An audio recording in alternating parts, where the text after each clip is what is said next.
오늘은 복음과 흥망성쇠의 세 번째 시간입니다. 사랑과 공의의 하나님, 이런 제목으로 말씀을 나누도록 하겠습니다.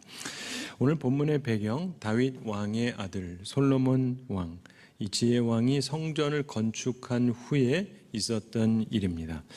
하나님께서 성전을 봉헌한 이후에 밤에 그에게 다시 나타나십니다. 그리고 하시는 말씀입니다. 두 가지 주요한 핵심이 담겨 있습니다. 하나는 사랑이고 하나는 공의입니다. 자, 11절 말씀 우리 함께 읽어보겠습니다. 솔로몬이 여호와의 전과 왕궁 건축을 마치고 솔로몬의 심중에 여호와의 전과 자기의 궁궐에 그가 이루고자 한 것을 다 형통하게 이루니라. 아멘. 자, 그 다음 12절 초반에 보시면은요, 밤에 여호와께서 솔로몬에게 나타나사 그에게 이르시되, 이런 말씀이 나오죠.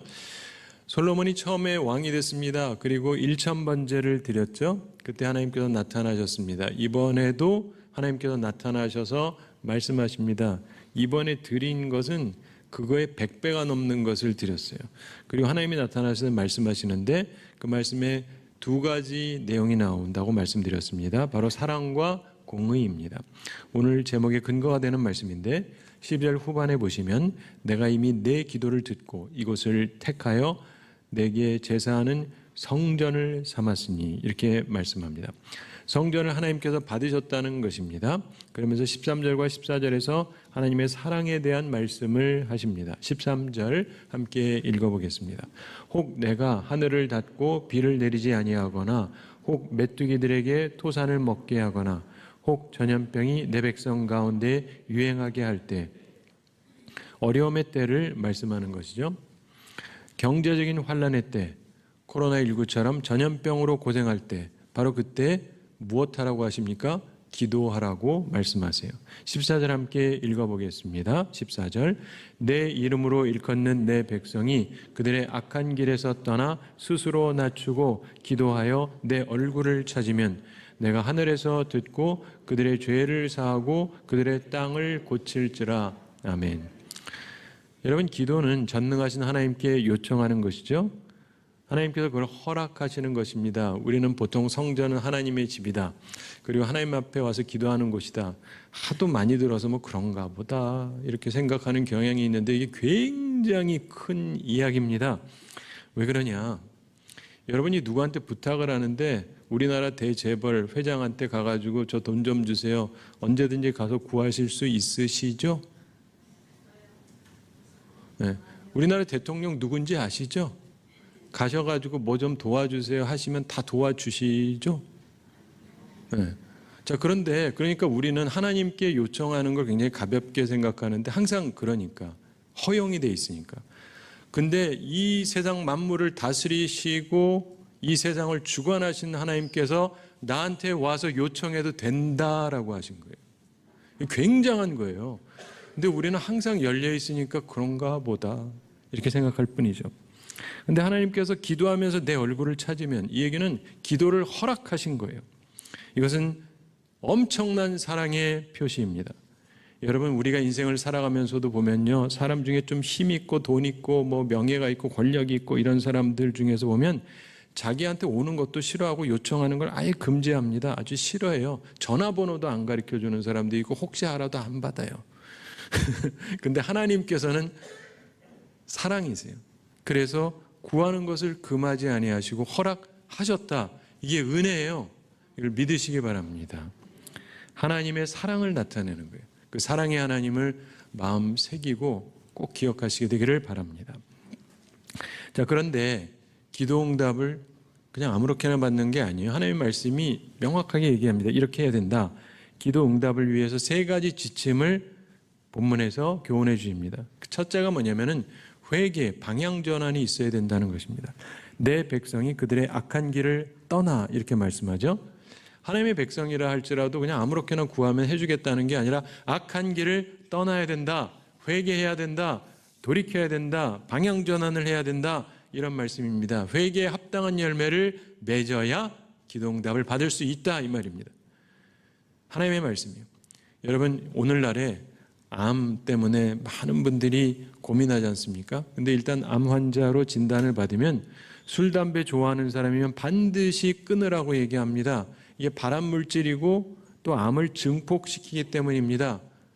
그래서 고치고 싶으면 습관을 버려야 돼요. 돌이켜야 생존율이 높습니다. 여러분, 세례 요한도 회개하라고 얘기했죠. 회개하고 회개에 합당한 열매를 맺으라 그랬습니다. 예수님을 맞을 준비를 하면서 예수님이 오셔서도 하신 말씀의 시작이 뭐예요? 회개하라. 시작이 뭐라고요? 맞습니다. 그 예수님 말씀에 회개하라. 천국이 가까이 왔느니라. 돌이켜야 돼요. 그래야 복이 임하는 것입니다. 예수님의 제자들도 가르친 그리고 선포한 말씀의 시작이 회개하라요. 아니, 응답받은 거 좋고 다 좋은데 먼저 돌이켜야 돼요. 이게 첫 번째고, 두 번째, 겸손해야 됩니다. 내 백성이 그들의 악한 길에서 떠나 스스로 낮추고 기도하며, 이렇게 말씀합니다. 스스로 낮추고, 이건 겸손함을 말하는 거죠. 하나님께 기도할 때 겸손하게 구해야 됩니다. 누구한테 뭘 요청할 때는 이 적절한 자세를 갖고 있어야 되잖아요. 예수님에게 와서 병 고침을 받았던 사람들도 살펴보십시오. 나병 환자도 주님께 겸손하게 왔잖아요. 백부장도 겸손하게 옵니다. 그러면서 응답을 받았어요. 사랑하는 성도 여러분, 하나님 앞에 왔는데 교만하게 요청하면 안 돼요. 겸손하게 요청을 해야 되는 것입니다. 세 번째, 하나님을 의지해야 됩니다. 혈루병이 있던 여인, 우리 주님의 옷자락만 만져도 낫겠다 하고 와서 만지죠. 그리고 그 이후에 그 이야기를 듣고 많은 사람들이 주님 옷가라도 만지려고 합니다. 그래서 응답을 받았죠. 기적이 일어났습니다. 사랑하는 성도 여러분, 하나님께서 우리한테 말씀하셔서 기도하라고, 근데 세 가지 교훈을 따라서 기도하라고 말씀합니다. 악한 길을 떠나야 된다. 둘째로 겸손해야 된다. 셋째로 주님의 은혜를 믿고 나아와야 된다는 것입니다. 그렇게 기도하면 어떤 결과가 따르는가? 14절 후반에 내가 하늘에서 듣고 그들의 죄를 사하고 그들의 땅을 고칠지라. 하나님께서 들어주신다는 거예요. 그리고 우리의 죄를 사해 주신다. 그리고 우리의 땅을 치료해 주실 것이다. 치유의 역사가 일어날 것이다. 하나님의 말씀입니다. 수많은 사람들이 이 은혜를 입었어요. 하나님의 말씀을 따라 이 세 가지를 한 사람들은 우리 속에 이것이 필요한 것입니다. 하나님은 사랑이세요. 우리를 고쳐주시고 우리를 복되게 하기를 원하십니다. 대신 하나님의 말씀을 따라서 기도해야 됩니다. 그래서 하나님의 사랑을 체험하는 우리 모두가 되고 우리나라와 세계가 되기를 간절히 바랍니다. 실제로 이런 사랑의 하나님을 기도로 만났던 이스라엘 왕들도 여럿 있었죠. 유다의 왕들. 히스기야 왕의 경우도 당대 세계 최강의 나라였던 아수르의 공격을 받습니다. 먼저 북이스라엘은 무너지게 되죠. 그리고 그를 치러 들어오는데 그가 감당할 수가 없습니다. 우리나라 입장에서 러시아나 중국이 대대적으로 우리를 침공해 들어온다. 북한도 이미 먹었고 우리까지 먹으려고 그런다. 근데 우리 도울 데가 없다. 그러면 굉장히 급하지 않겠습니까? 그런데 그가 하나님을 의지했습니다. 열왕기하 18장 5절에 보면 히스기야가 이스라엘 하나님 여호와를 의지하였는데 그의 전후 유다 여러 왕 중에 그러한 자가 없었으니 이렇게 말씀합니다. 그러면서 당대 최강의 군대 아수르의 침략을 받았는데 도저히 감당할 수가 없습니다. 그래서 열왕기하 19장에 보면 그가 성전에 들어갑니다. 베옷을 입고 들어가요. 나라가 망하게 생겼습니다. 하나님께 간구합니다. 그와 함께 했던 유명한 선지자가 있죠. 이사야 선지자. 이사야가 그를 위해서 예언을 합니다. 하나님께서 그를 보셨기 때문에 대언하게 해주십니다. 그가 기도하는 것을 하나님께서 들으셨다. 그러면서 하나님께서 축복해 주십니다. 열왕기하 19장 35절에 보면 이런 말씀이 나옵니다. 이 밤에 여호와의 사자가 나와서 아수르 진에서 군사 18만 5천을 친지라. 아침에 일찍 일어나 보니 다 송장이 되었더라. 말이 안 되는 기적이 일어났습니다. 18만 5천의 대군이 하룻밤새 다 죽어버렸다. 하나님의 사자가 있으니까 가능하죠. 하나님을 의지하게 되기를 바랍니다. 세계 최강의 군대도 하나님께서 진멸해 버리셨다. 하나님의 말씀입니다. 우리는 하나님을 의지해야 됩니다. 그러면서 기도해야 됩니다. 그렇게 하면 하나님께서 우리의 보호자가 되어 주십니다. 그게 하나님의 말씀입니다. 그리고 나라의 안전을 보장받을 수 있습니다. 이것을 믿고 실천하는 우리들이 되기를 바랍니다. 요시야 왕도 하나님을 찾던 왕 중에 하나죠. 그는 종교개혁을 단행했다, 이렇게 우리가 흔히 설명을 합니다. 하나님의 말씀을 그가 듣고는 옷을 찢고 슬퍼합니다. 하나님의 말씀을 우리가 안 지켰구나 하는 걸 깨달은 거예요. 그러자 하나님께서 그에게 약속의 말씀을 또 주셨습니다. 역대하 34장 27절 28절에서 말씀하는데, 내가 이곳과 그 주민을 가리켜 말한 것을 내가 듣고 마음이 연약하여 하나님 앞 곧 내 앞에서 겸손하여 옷을 찢고 통곡하였으므로 나도 내 말을 들었노라. 여호와가 말하였느니라. 그러므로 내가 내게 너희 조상들에게 돌아가서 평안히 묘실로 들어가게 하리니 내가 이곳과 그 주민에게 내리는 모든 재앙을 내가 눈으로 보지 못하리라 하셨느니라. 이에 사신들이 왕에게 복명하니라. 요시야 당대 하나님께서 나라를 지켜주신다는 약속입니다. 그 모든 재앙을 너는 하나도 보지 않을 것이다. 하나님의 약속이에요. 그는 율법을 온전히 준행했습니다. 그러므로 평안한 삶을 살았습니다. 사랑하는 성도 여러분, 오늘 이 본문의 약속을 이스라엘 역사에서 보면 하나님께서 이 약속을 그대로 지키셨습니다. 하나님은 분명하게 사랑의 하나님이세요. 기도하면 응답하십니다. 단지 기도할 때 하나님께서 지시한 3가지 교훈을 따라서 하셔야 됩니다. 악한 길을 떠나셔야 돼요. 겸손하셔야 돼요. 그리고 하나님을 의지하셔야 됩니다. 응답을 받게 되실 것입니다. 오늘 본문에 나타난 하나님의 두 번째 모습은 공의의 하나님이십니다. 하나님은 사랑의 하나님이신데 동시에 공의의 하나님이시기도 합니다. 이제 하나님의 공의 부분을 생각해 보겠는데요. 19절부터 22절에 나타납니다. 하나님의 공의로운 심판을 자초하는 경우가 있는데 이것도 역시 3가지 부분으로 설명이 되고 있습니다. 교훈을 받고 우리가 주의해야 되는 내용입니다. 본문 19절 함께 읽어보겠습니다. 그러나 너희가 만일 돌아서서 내가 너희 앞에 둔 내 율례와 명령을 버리고 가서 다른 신들을 섬겨 그들을 경배하면, 여기서 3가지를 말씀합니다. 첫째가 잘못된 방향이에요. 그러나 너희가 만일 돌아서서, 회개는 바른 방향으로의 전환이죠. 그런데 반대로 바르게 있다가 세상으로 방향 전환을 하면 하나님의 공의를 접하게 될 것이라는 것입니다. 내가 누구를 사랑하느냐 매우 중요해요. 창세기 시작에 보면은 홍수전의 세상도 이게 문제였어요. 하나님의 아들들이 사람의 딸들을 사랑했다. 믿음 없는 여성들을 사랑했다는 거예요. 여기서 모든 문제가 시작이 됐습니다. 예쁘기만 하면 된다.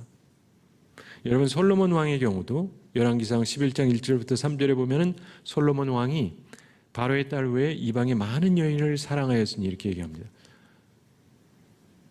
곧 모압과 암몬과 에돔과 시돈과 헷 여인이라. 그러니까 여러 여성들을 사랑했는데 무엇보다도 여호와께서 일찍이 이 여러 백성에 대하여 이스라엘 자손에게 말씀하시기를 너희는 그들과 서로 통혼하지 말며 그들도 너희와 서로 통혼하게 하지 말라. 그들이 반드시 너희의 마음을 돌려 그들의 신들을 따르게 하리라 하셨으나 솔로몬이 그들을 사랑하였더라. 다른 신을 섬기는 여성들을 사랑했다는 거예요. 그러면서 거의 3절에 왕은 후궁이 700명이요 첩이 300명이라 여성 1000명을 거느렸는데 그의 여인들이 왕의 마음을 돌아서게 하였더라. 내가 누구를 사랑하느냐에 따라서 영향을 받아요. 그러면서 결국 솔로몬 아들 때 나라가 남북으로 갈라지게 됩니다. 아방의 경우도 믿음 없는 자를 하나님보다 더 사랑했죠. 시돈 왕의 딸 이세벨과 결혼하고 이 여자 말은 또 그렇게 잘 들어요. 그러다가 비참한 최후를 얻게 됩니다. 사랑하는 성도 여러분, 방향 잘못 잡으시면 안 됩니다. 두 번째로 말씀을 불순종하는 것이 문제입니다. 19절 중반에서 내가 너희 앞에 둔 내 율례와 명령을 버리고 이렇게 말씀합니다.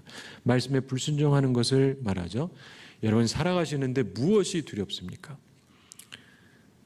왕이라 할지라도 민심을 하나님보다 더 두려워하면 올무에 걸립니다. 남북이 갈라지고 북이스라엘의 첫 왕 여로보암이 열왕기상 12장 28절에 보면은 베델과 단에 금송아지를 만들어 둡니다. 왜냐?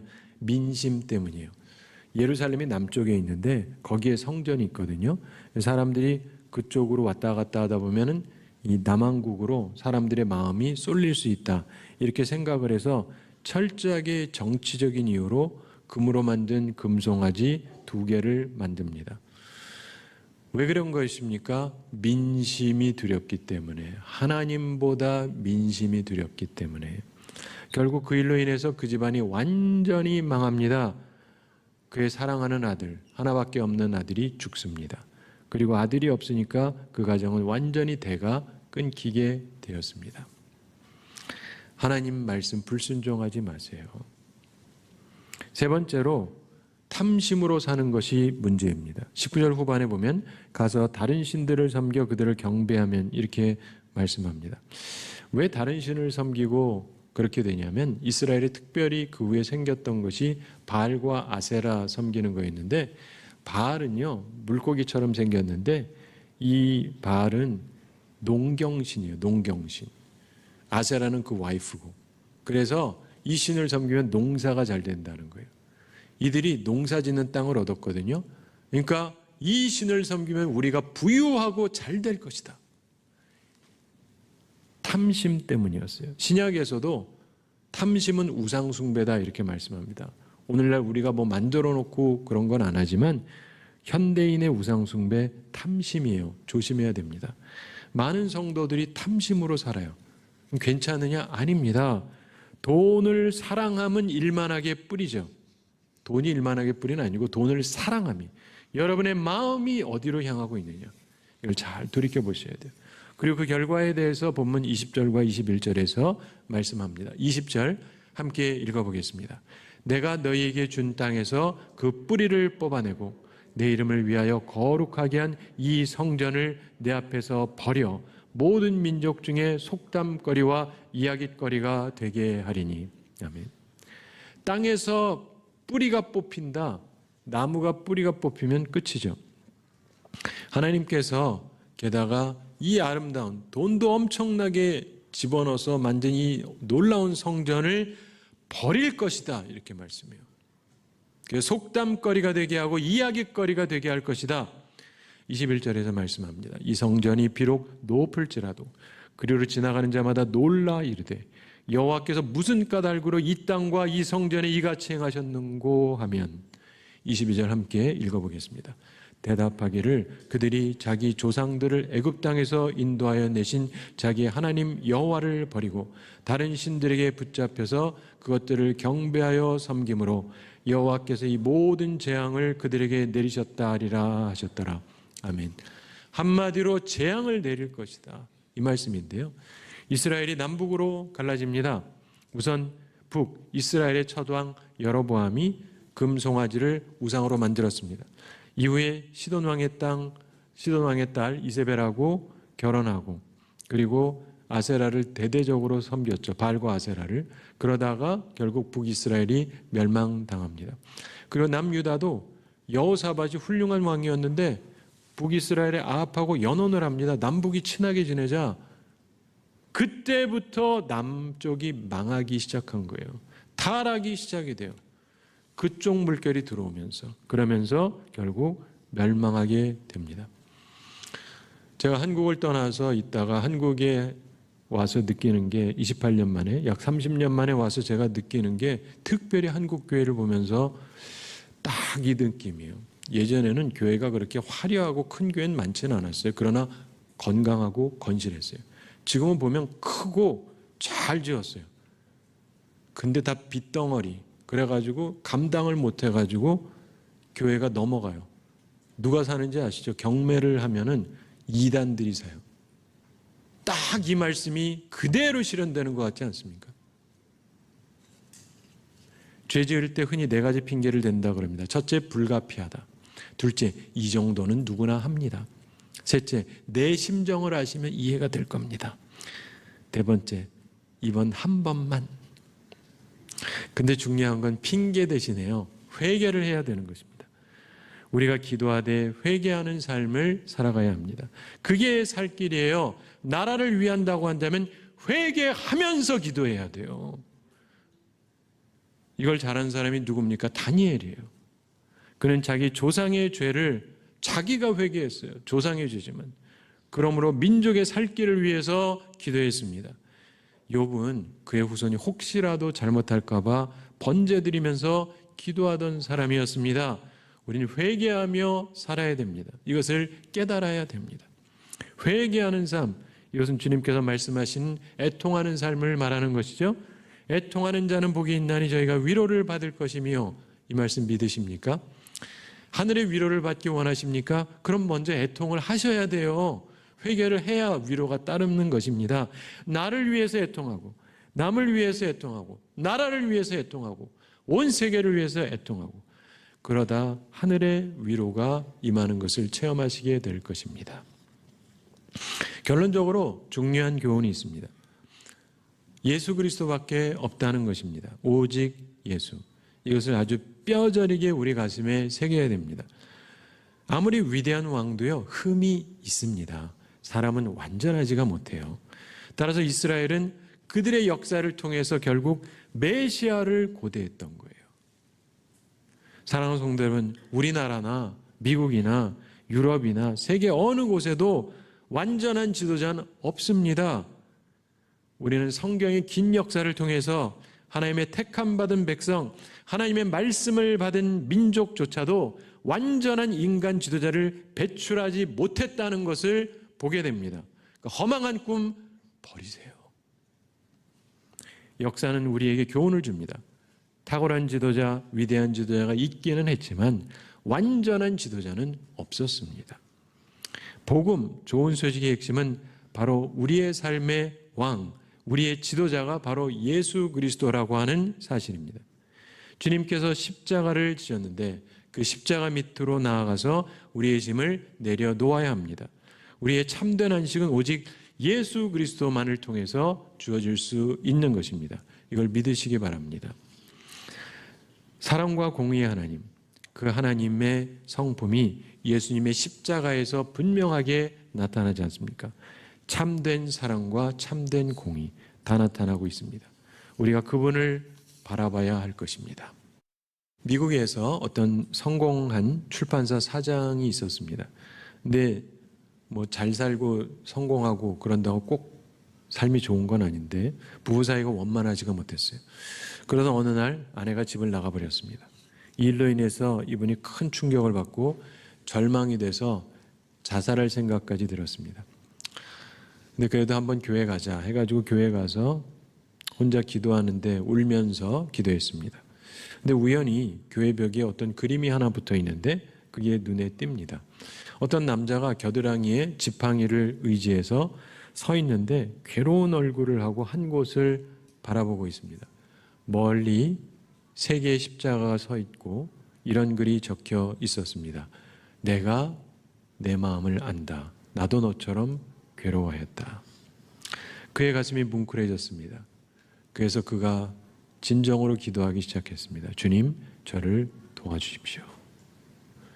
그러면서 그는 예수 그리스도를 바라보면서 힘을 얻고 새롭게 삶을 시작하셨습니다. 주님은 우리의 모든 고난을 아십니다. 우리의 모든 죄도 아세요. 근데 그것을 친히 짊어지시고 십자가에서 우리를 대신해서 돌아가 주셨습니다. 사랑하는 성도 여러분, 우리 개인의 삶, 우리 가정, 우리 교회, 그리고 우리 사회, 우리 나라, 오직 예수 그리스도 한 분만이 참 소망을 주실 수가 있습니다. 그걸 믿으시기 바랍니다. 나라의 흥망성쇠, 이것은 예수 그리스도를 왕으로, 참된 주님으로, 참된 지도자로 삼느냐에 달려 있는 것입니다. 우리 모두 주님을 의지함으로 참된 복음, 좋은 소식이 넘쳐나는 삶을 살아가는 우리 모두가 되기를 우리 주님의 이름으로 축원합니다.